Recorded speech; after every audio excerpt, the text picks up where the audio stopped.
안녕하세요, 윤테크입니다. 오늘은 비규제 지역인 김포 마송지구 디에트르 분양에 대해서 알아보도록 하겠습니다. 김포가 조정지역으로 묶였는데 일부 지역은 아직 비규제 지역입니다. 여기 입주자 모집 공고를 총 정리 한번 해드리고요. 그리고 평면도랑 자금 계획을 어떻게 세워야 되는지 한번 보고 이 GTX-D에 대해서도 한번 보도록 하겠습니다. 자, 그럼 바로 시작해 볼게요. 우선 입주자 모집 공고를 보겠습니다. 자, 여기 일단 디에트르라는 이름은 대방건설이에요. 대방건설에서 새롭게 브랜드를 만든 이름입니다. 개인적으로는 브랜드 이름이 고급진 것 같아요. 잘 만든 것 같습니다. 여기서 D가 대방을 의미하고 에트르가 프랑스어로 존재하다 뭐 그런 뜻이라고 합니다. 입주자 모집 공고는 2월 19일에 나왔고요. 특별 공급은 3월 2일에 접수를 받습니다. 1순위는 다음날 받고요. 당첨자 발표는 3월 10일에 있습니다. 입주 예정을 보면 23년 6월에 입주할 예정이고요. 최고 높이 한 18층 정도로 6개 동 총 539세대가 들어옵니다. 여기가 아슬아슬하게 비규제 지역으로 비껴나간 곳입니다. 여기서 좀 더 구례역 쪽으로 가면 조정지역으로 묶여 있습니다. 여기는 분양가 상한제를 적용받는 민영주택입니다. 앞서서 당첨되신 분들은 재당첨 제한을 적용받지 않지만 여기 당첨되신 분들은 재당첨 제한 10년에 걸립니다. 여기 당첨되시고도 비규제 지역에 넣으실 때는 또 마찬가지로 재당첨 제한에 걸리지 않고요. 이 개념이 조금 헷갈릴 수도 있습니다. 어쨌든 비규제 지역에 넣을 때는 내가 재당첨 제한에 걸려 있더라도 재당첨 제한을 받지 않습니다. 그리고 전매 제한은 3년이 걸려 있고요. 1순위 자격은 만 19세 이상 유주택자도 청약이 가능합니다. 그리고 청약통장 가입 기간은 1년 이상이신 분들만 가능하고요. 규제 지역은 보통 2년 이상인데 그거에 비해서 좀 짧죠. 그리고 지역을 보면 김포 1년 이상에게 30%, 경기도 6개월 이상에게 20%, 수도권 거주자에게 50% 물량을 배정합니다. 예비 입주자는 300%로 선정을 하고요. 여기 평형이 전용 5구밖에 없습니다. 그래서 8호 이하에서 가점 40%, 추첨제 60% 물량이 있습니다. 자, 수도권에 거주하시는 분들은 가점이 낮으셔도 추첨으로 당첨이 될 수가 있습니다. 그리고 중도금 대출 60%는 웬만하면 전액이 다 나옵니다. 자, 세대당 2건 가능하고요. 이 얘기는 기존의 규제 지역에서 중도금 대출을 받고 있더라도 여기가 비규제 지역이기 때문에 여기에 대출이 하나 더 실행해도 상관이 없습니다. 근데 반대로 비규제 지역에 먼저 당첨되고 규제 지역의 중도금 대출을 또 실행할 수는 없어요. 그래서 이 순서가 중요합니다. 가장 베스트 플랜은 규제 지역에 먼저 당첨되고 여기 당첨되시는 게 좋습니다. 자, 계약금 10%, 중도금 60%, 잔금 30%로 구성이 됩니다. 자, 계약금은 계약할 때 일단 5% 내고 그리고 한 달 이내에 또 5%를 또 납입하시면 됩니다. 자, 중도금 이자는 이자 후불제고요. 여기는 5구 타입으로 단일 평형으로 나와 있습니다. 이게 조금 아쉽긴 한데 여기가 광폭 설계로 굉장히 잘 만들긴 했어요. 그래도 우리나라 사람들은 84 타입을 가장 선호합니다. 자, 그리고 발코니 확장비를 보면 뭐 저렴한 건 400만원부터 비싼 건 1000만원 정도까지 나와 있네요. 총 분양가를 보면 2억 후반에서 3억 정도가 됩니다. 평당 분양가는 1100만원 정도 되고요. 요즘 집값이 하도 폭등해서 상대적으로 분양가가 저렴해 보입니다. 디에트르는 김포 마송지구에서 마지막 분양단지예요. 앞서서 분양했던 아파트들도 이 정도 분양가로 분양을 했습니다. 그리고 물량들을 보면 5구 D타입이 가장 많은 걸 알 수가 있죠. 생애 최초 추천 물량이 여기가 32세대, 일반 공급 추천 물량도 52세대나 있습니다. 자, 자금 계획을 한번 세워보겠습니다.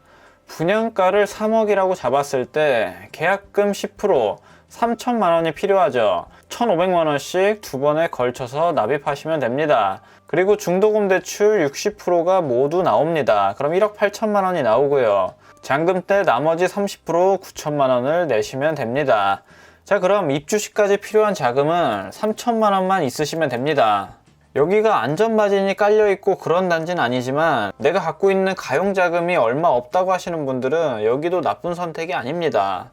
지금 전 세계적으로 현금을 너무 많이 찍어내고 있어요. 현금 갖고 계실 바에는 이렇게 분양받는 게 훨씬 더 좋습니다.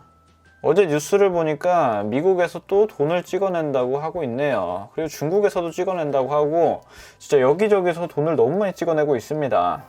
입주 시에 시세가 4억으로 올랐다고 가정하면 잔금 대출은 최대 2억 8천만 원까지 나옵니다. 여기가 비규제 지역이기 때문에 70%까지 대출이 가능해요. 물론 이것도 최대치가 70%입니다. 본인 연봉에 따라서 이거보다 낮게 나올 수가 있어요. 어쨌든 70%까지 다 나왔다고 하면 내 돈은 2천만 원만 있으시면 됩니다. 그리고 전세 줄 때 필요 자금은 전세 시세를 한 2억 5천만 원으로 예상하면 한 5천만 원만 있으시면 되고요. 만약에 전세 시세가 3억까지 올라간다면 내가 필요한 자금은 없게 되는 겁니다. 여기가 수도권에서 얼마 안 남은 비규제 지역입니다. 이 표를 보고 이 비규제 지역하고 규제 지역이 어떻게 다른지 한번 비교를 해보겠습니다. 자, 우선 중도금 대출 부분에서는 비규제 지역에서는 처분 조건이나 전입 조건이 없습니다. 하지만 조정 대상 지역에서는 입주하시고 6개월 이내에 전입을 하셔야 되고 1주택 처분 서약하신 분들은 1주택을 처분하셔야 합니다. 그리고 양도세 부분에서는 1가구 1주택 비과세 혜택이 있습니다. 자, 비규제 지역의 경우는 2년만 보유했을 때 비과세 혜택을 받을 수 있고요. 그리고 조정 대상 지역이나 투기 과열 지구에서는 2년 실거주를 하셔야지 비과세 혜택을 받을 수가 있습니다. 그리고 취득세를 보면 1주택자가 비규제 지역의 주택 취득 시 1%에서 3% 기본세율을 적용받고요. 이 1주택이 규제 지역이든 비규제 지역이든 두 번째로 비규제 지역을 취득할 때는 기본세율을 적용을 받습니다. 하지만 1주택자가 조정지역 주택 취득 시에는 8%로 중과가 됩니다. 이 주택도 마찬가지로 규제 지역이어도 중과되고 비규제 지역이어도 다음에 취득하는 주택이 규제 지역 주택이면 취득세 중과가 됩니다. 그래서 이것도 순서가 굉장히 중요합니다. 그리고 1순위 통장 가입 기간은 1년이 경과하면 되고요. 조정 대상 지역은 2년 이상이 경과하셔야 합니다. 가끔 가다가 6개월만 넘어도 되는 곳도 있습니다. 그리고 비규제 지역은 다주택자도 청약이 가능하고요. 규제 지역은 무주택자랑 1주택자만 가능합니다. 그리고 무조건 세대 주셔야 하죠. 하지만 비규제 지역은 세대원도 청약이 가능합니다.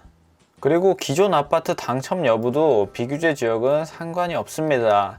하지만 조정 대상 지역은 세대 구성원 전원이 5년 내에 아파트 당첨 이력이 없어야 하고요. 그리고 비규제 지역에서는 가점제 40%, 추첨제 60%를 적용받습니다.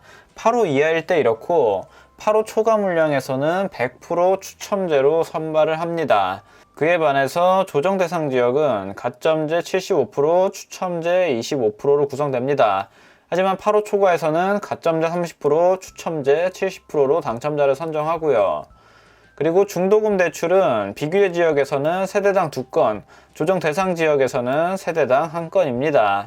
그리고 주택담보대출은 분양가 9억 이하에서는 최대 70%까지 가능하고요. 그리고 조정 대상 지역에서는 50%, 투기 과열 지구에서는 40%까지 가능합니다. 지금 수도권 대부분이 규제 지역으로 묶여 있어서 이 비규제 지역도 나름 메리트가 있습니다. 하지만 나중에 하락기가 와서 이 규제가 하나둘씩 풀리게 되면 비규제 지역의 특권이 사라지면서 여기 투자 가치가 많이 떨어질 수는 있습니다. 하지만 지금 정책 기조를 봤을 때는 규제를 더하면 더했지 풀어줄 것 같지는 않습니다. 자, 입지 환경을 보면 김포 마송지구가 여기 위치합니다. 그 김포에서도 완전 끝자락에 있어요. 마땅히 이용할 수 있는 지하철도 없습니다. 그래서 구례역까지 가는 셔틀버스를 2년 동안 무상으로 제공을 한다고 합니다. 그 정도는 있어야지 출퇴근이 용이할 것 같습니다. 그리고 대구지구에 4차 산업 관련해서 일자리가 들어올 예정이고요. 그리고 가장 큰 호재인데 GTX-D가 있죠. 근데 이 GTX-D가 아직 정해진 건 확실히 없습니다. 이번 연도 6월에 조금 더 자세히 나올 것 같아요. GTX-D 정거장이 여기 근처로 들어오면 이 마송지구한테는 엄청난 호재겠죠. 아직 그건 조금 더 지켜봐야 될 것 같습니다. 그리고 제2순환고속도로도 예정이 되어 있고요. 자, 여기를 보면 학교랑은 조금 거리가 있죠. 마송초까지 거리는 한 10분이 조금 넘을 것 같습니다. 그리고 중학교랑 고등학교도 가까이 붙어 있고요. 인프라가 다른 도시에 비해서 뭐 잘 갖춰졌다고는 할 수는 없지만 그래도 필요한 거는 전반적으로 다 들어가 있는 것 같습니다. 앞서 분양했던 단지들도 모두 완판이 되었죠. 아직 GTX ABC도 멀었는데 이 GTX D 얘기는 조금 시기상조이긴 합니다. 어쨌든 6월 안으로 공개된다고 하고, 여기에 청약 넣으실 때는 내가 GTX D를 탄다는 생각보다는 이 GTX D 호재를 이용해서 내 아파트의 가치를 그냥 올리는 용도 정도로만 생각하시면 됩니다. 이 노선은 상당히 오래 걸릴 거예요. 자, 다음으로 단지 매치도를 보겠습니다. 자, 59 A 타입부터 보면 남동향으로 구성되어 있죠. 이쪽이 남쪽이에요. 그리고 59 B 타입은 이쪽은 남서양, 여기 위쪽은 남동향으로 구성되어 있습니다. 그리고 59 C 타입 같은 경우도 남서양으로 구성되어 있고요. 59 D 타입이 정남향으로 되어 있네요. 여기 위치는 타워형 자리 위치인데 이 평면도가 조금 떨어지는 대신 향은 남향으로 배치를 시켜 놨습니다. 그리고 셔틀버스 무상 제공한다는 내용도 여기 나와 있죠. 자, 평면도를 보면 59A 타입이 52세대 배정이 되고요. 평면도를 보면은 4베이라고 하기엔 좀 애매합니다. 3베이 판상형으로 보시는 게 맞습니다. 자, 마통풍 되는 구조고요. 침실 하나는 이쪽으로 빠져 있습니다. 그리고 복도에 팬트리가 없는 대신에 팬트리가 여기에 위치를 하고요.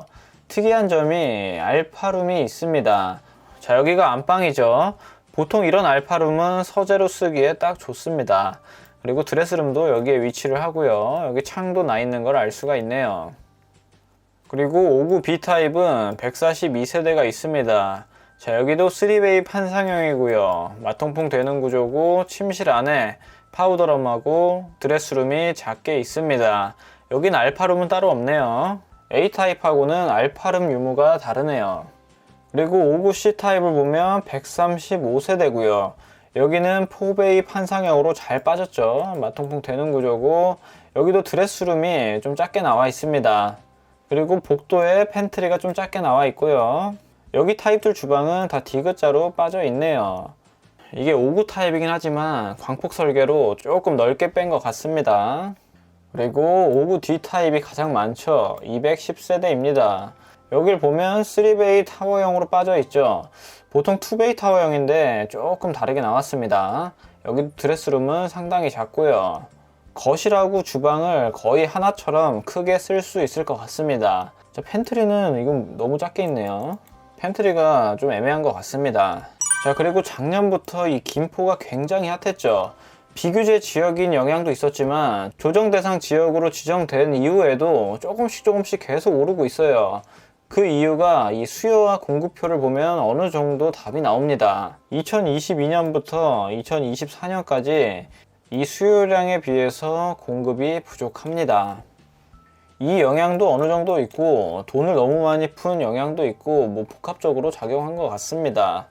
자, 그리고 디에트에 대해서 추가적으로 궁금한 게 있으신 분들은 이쪽으로 문의를 해보시면 됩니다.